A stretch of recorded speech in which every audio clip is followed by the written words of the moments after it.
અમદાવાદથી અમારી સાથે સંવાદદાતા આશુતોષ પણ જોડાયેલા છે। આશુતોષ, અત્યારે કયા પ્રકારની સ્થિતિ જોવા મળી રહી છે? કોણ કેટલું આગળ ચાલી રહ્યું છે? આશુતોષ,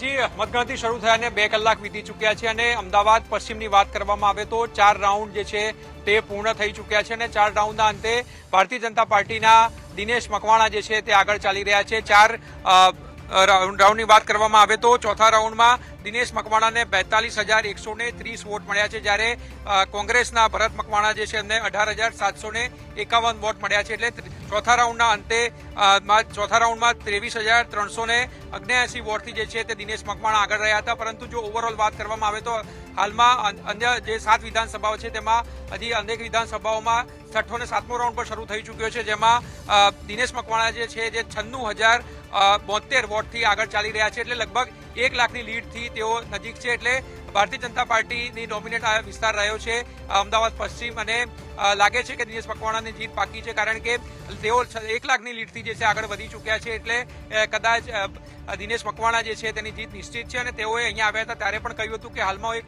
ઉમેદવાર તરીકે આવ્યો છું, પરંતુ જ્યારે હું અહીંથી પરત ફરીશ ત્યારે એક સંસદ સભ્ય તરીકે જે છે તેની રવાના થઈશ। એટલે સવારથી જ તેમણે જીતનો આશાવાદ જે છે તે વ્યક્ત કર્યો હતો અને કદાચ જે રીતે લીડ સામે આવી રહી છે ત્યાંથી નિશ્ચિત છે કે બીજેપી જે છે તે અમદાવાદ પશ્ચિમમાં વિજય હાંસલ કરશે। જી આશુતોષ, સમગ્ર માહિતી બદલ આપનો આભાર। અને ઋષિ, આપનો